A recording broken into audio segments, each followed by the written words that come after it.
Okay, everybody, and welcome to this week's episode of Let's Talk Life with Leticia Latrice. That was such a great song by Drake, God's Plan, which was a special request by my wonderful guest, Mr. Billal Raheem, who is the founder of our Black Fathers Committee. And welcome, Mr. Billal. Thank you for having me. I appreciate it once again. I know it's been a not a hassle, but we've been trying hard to link up, and I'm happy that this is finally happening. For sure, for sure. You know what? When we're entrepreneurs, busy out, just expose or spreading the movement. You know what I mean? Promoting the movement, it gets a little tight. Right. But there's always time. So thank you so much for making the time, my brother. You're very welcome. Yes, yes. So what we do at the Let's Talk Life show is first we sip a little tea. What kind of tea is there that's going on in the world right now? Can you be a little bit more specific? What is tea? It's like gossip or something, current events man. that's happening in the world. There's so much going on right now. Definitely in politics. I tried not to really touch on that too much because I can go left or right real fast. Ugly. It can get a little ugly. Definitely. But just I would say the black excellence that's being showed across the world right now by our people is definitely something to talk about. For sure, for sure. And shout out to the founders of Black Excellence. They're actually from Minneapolis, Minnesota, my hometown. So their movement is getting global, and I love it. I love it. But I think that we all, represent Black excellence in our own way through our own movement. And I mean, here at the Let's Talk Life show, we embrace all nationalities and all cultures. But me as an African American woman, of course, I got love for my people. Nothing but love for my people. Absolutely. Same here. That's how I operate. I consider myself to have a balanced opinion, unbiased opinion regarding humanity, but I'm all about my people. Exactly. I feel you. If we don't, then who else will? Exactly. So you have a wonderful organization that you created, which is called Our Black Fathers Committee. And you guys run the manhood training through Fight for Life, No Excuses. Correct.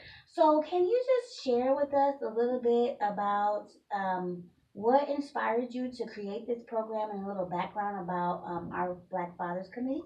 Absolutely. If you don't mind, I'll start from the beginning. Sure. Best place to start. Okay, in 2015, I took a break from music. I was pursuing music for about 10 years faithfully. That was my career, traveling, putting all my money towards it. What's your MC name? Martel Cartel. Oh, it sounds a little gangster. Yeah, just a tad bit. And after the 10 years was up, I was coming to a place where I was coming into a new me. So rebranding myself, finding myself again, I had to actually take a break from music to do that. While on my hiatus from music, I still wanted to be involved and I still wanted to fulfill my purpose. So I found myself, initially the idea was to get fathers on the same page or same thinking that I was on or that I am on now, or just get them on some sort of a righteous path. So initially, I started it for fathers. I wanted to just connect. That's what gives the name committee, because that's going to be all of us. And that's why I named it ours, because this is not just for me. It's our Black Fathers Committee. So after the 10 years of music and I decided to walk away, I started our Black Fathers Committee. And the first event we did was titled the Rebranding Summit, where that was in 2015, which was actually the 20th anniversary of the Million Man March. So our idea with that event was to bridge the gap between police and community. So we invited a few black officers out and just kind of bridged that gap, took pictures, shook hands, all of that good stuff.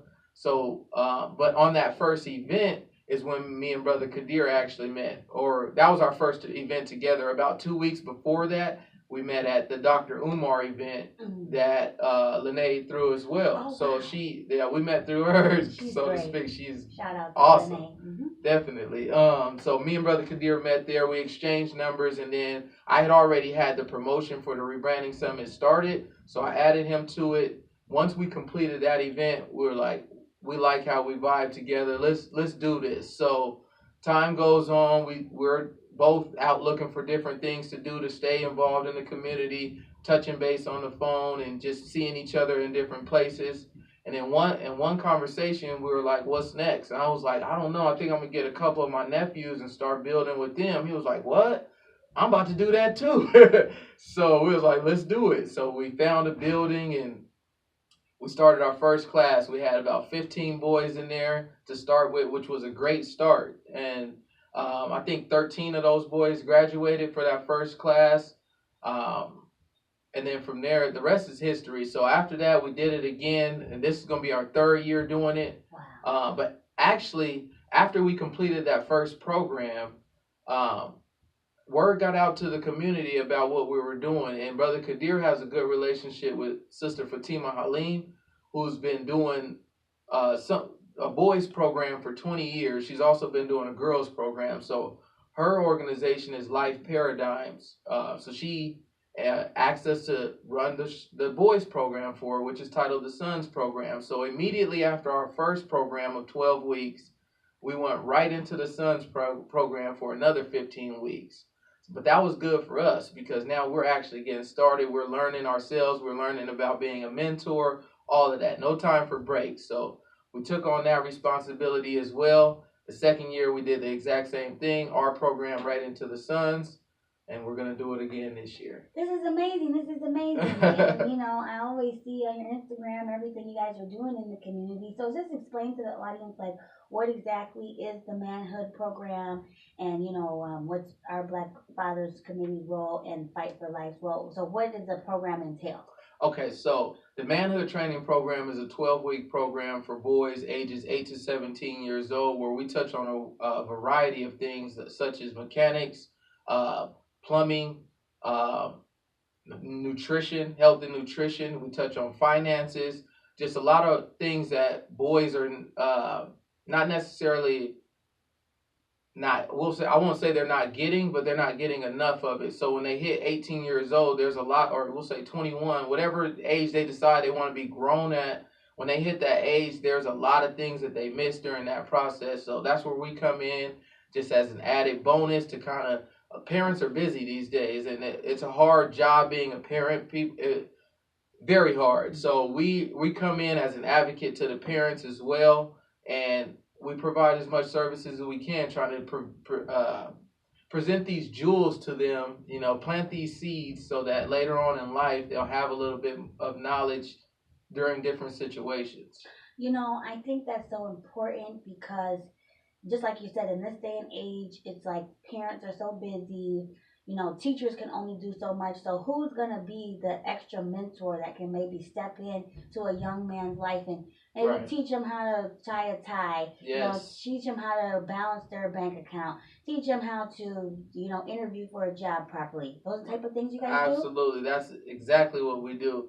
I hate that I actually forgot that, but the tie tying is actually one of the favorite classes out of the boys. They love that because a lot of them come in there with wanting to know how to tie a tie because it makes them feel important. Right. It makes them feel like a man. Yeah. So I was actually surprised to see them accept and take on that tie tying class that we had. So we were gonna always do that. Oh, for sure. You know, I think that people don't realize the amount of attention that young boys need, especially because young boys are so active. Right. Just naturally. Right. You know, they always say, oh, you got a boy because he's always flipping around, you know, punching something or whatever is Right. going on. And it's like, let's redirect all of that energy into something positive. Right. And something, you know, that can be of value. So that's kind of what leads me into like, why actually, you know what, we're going to get into it after this next segment. All right, we're going perfect. to pick it right back up, so you guys will be right back after this next segment of Let's Talk Life.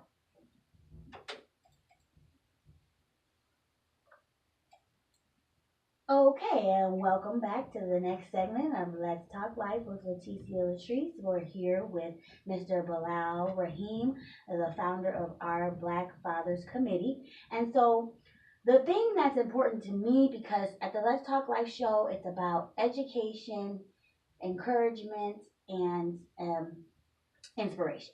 Right. So, I think that is so important because unfortunately, a lot of young black men are easily written off. True. Easily written off as a menace to society. Oh, you need ADHD pills. Oh, you're class clown, you're too disruptive in class. Then all of a sudden it turns to juvie, then it turns to jail. Right. And I want to try to do whatever I can through my movement to help prevent that school to prison pipeline, right, that I feel like is, a young black boy is automatically, stereotyped to be, that's, that's the statistic, that's where his, life is going to go. And, right. and that's most definitely not the truth. And to combat that, we have to be active. We have to be proactive. Right. So I first of all like to commend you and your organization and the No Excuses organization for stepping up. Thank you. You see what I'm saying? Because that's the first step. Who's just going to sit by and watch the community suffer and degrade? You see what I'm saying? Right. We need to redirect that and build the community up. I agree.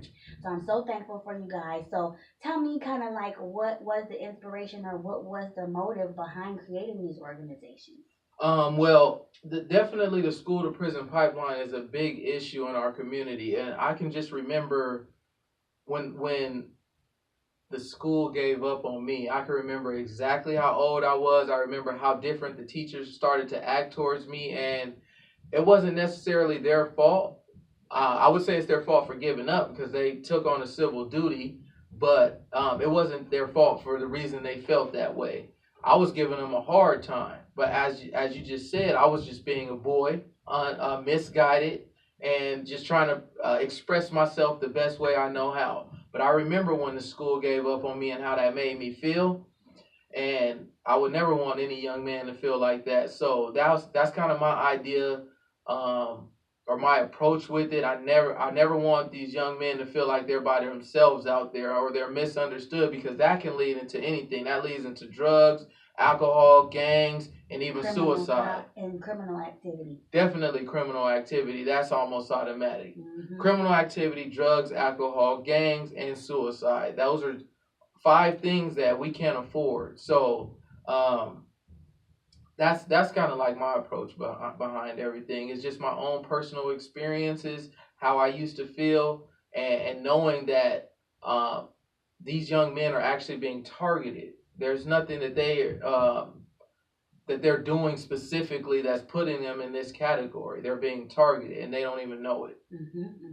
And I think that's what's important, is that instead of everybody reacting to the way that society and the system treats a young black man, it's like, let us give them a different example. You see what I'm saying? Let us show them that a young black man can be completely opposite and reach his full potential, because he's intelligent, he's strong, he's very passionate. So that's the thing. I just think that, like you said, a lot of the young guys are misdirected, and then when society treats them like that, they don't know how to react. Exactly. And instead of not necessarily proving that they're different, but it's like they lash out and then it just gets worse and worse. Well, that's exactly what it is. They're trying to prove to society or the world that that's not me. Or, since you are going to say that that's me, let me show you exactly what it is. Because we don't know how to express ourselves. We're never, I won't say we, but a lot of us aren't taught how to express ourselves in a positive way.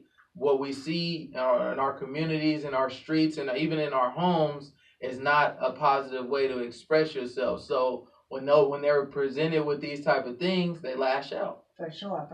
So what are some of the different things that you guys teach these young men that can help them, first of all, have self-worth, right? Right. Because you said it yourself. You had to discover who you were as a man and as a person. Right. And I feel like that's always the first step with anybody. I agree. And when you're going through puberty and you're becoming a young adult, that's just a whole process, a difficult process in itself. Right. And I think that's where a lot of people get lost.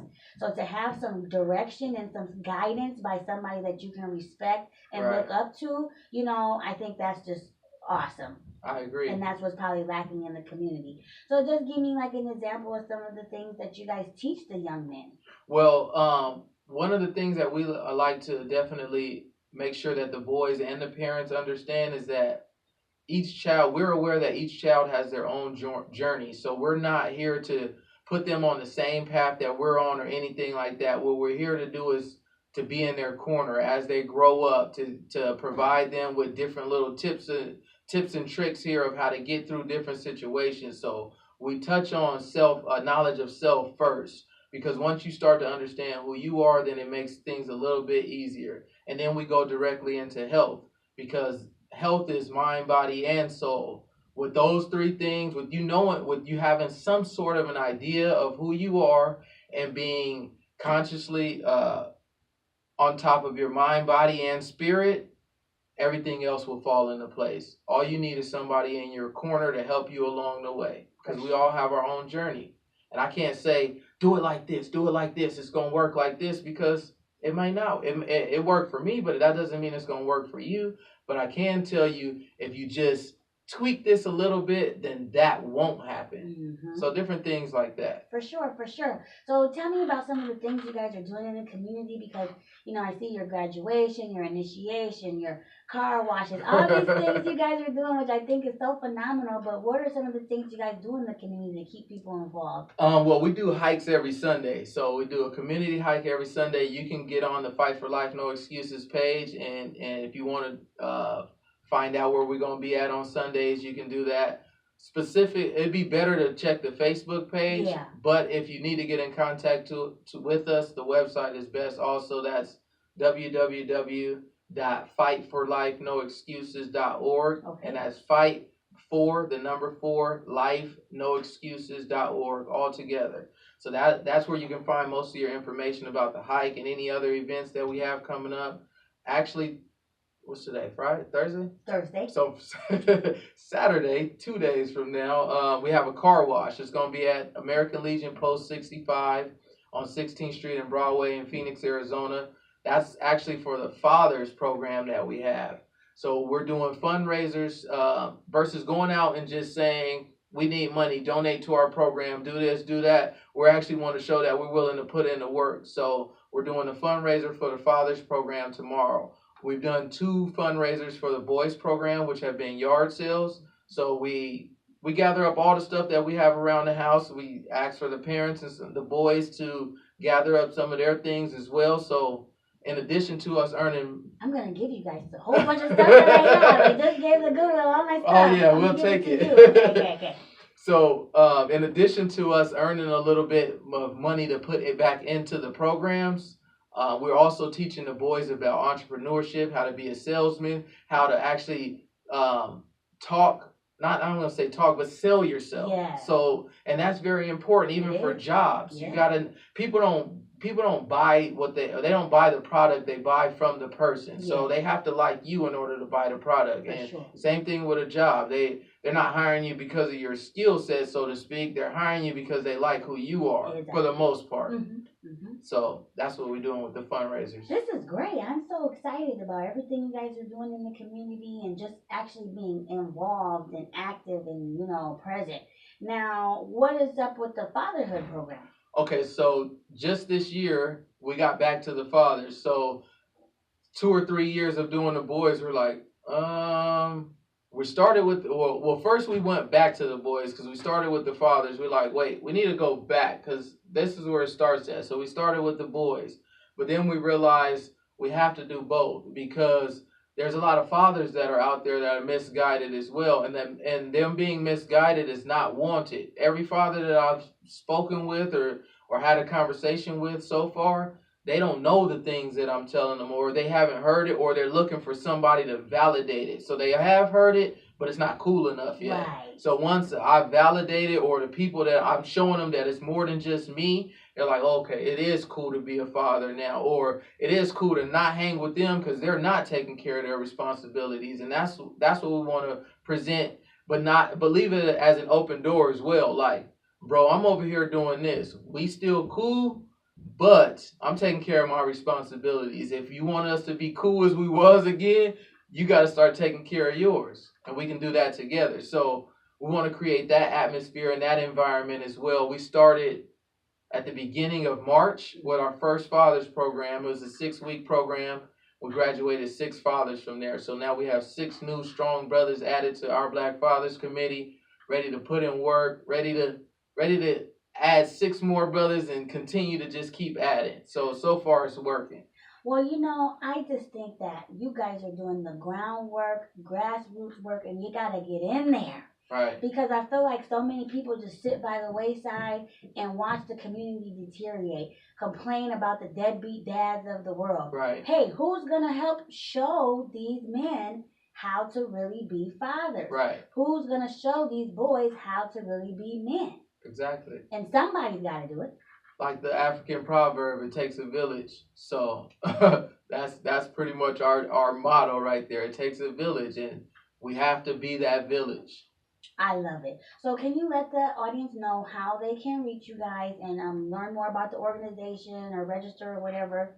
Sure, absolutely. So again, the website is www.fightforlifenoexcuses.org.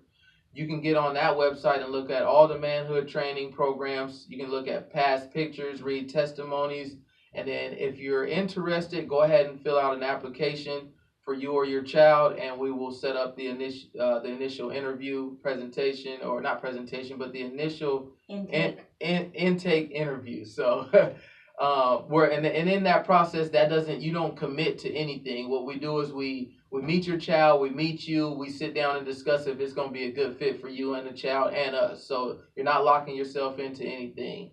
Does anybody have to be like qualified, or are you guys looking for a certain type of father, or is everybody welcome? Well, actually, we have more single mothers than fathers. It's always a blessing when a father brings his son to us, because he's putting his trust in us, in his baby boy, his junior, or whatever.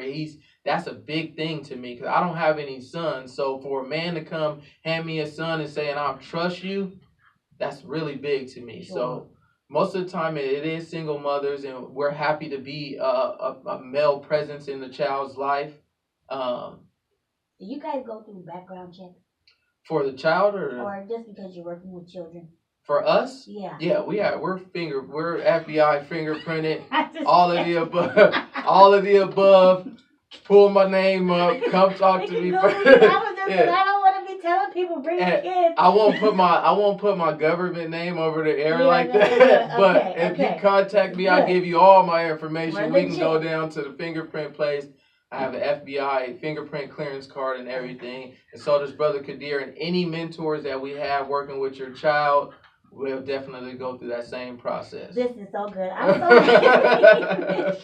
I didn't mean to put you on the spot like that, but I was just checking to be sure the parents are always wondering in the back of their head. And what I really love is you guys are professional, you're organized, and you're legit. Yes. That's the 3 main things you need for a successful business. And sometimes, our people, we get a little stereotypes of not having it all together. So I just wanted to let the audience know you got it together. We got it together. I love it. I love it. I'm so excited. Well, I am so thankful for you stopping by the show, the Let's Talk Life show, and Radio Phoenix. We support you guys and your movement, everything you're doing. You're welcome to the family now, okay? Thank you. This is just the beginning. Keep us posted, all right? I will. And you guys, thanks so much for tuning into this week's episode. We'll see you next week. Bye. Peace. That was fun. I love it.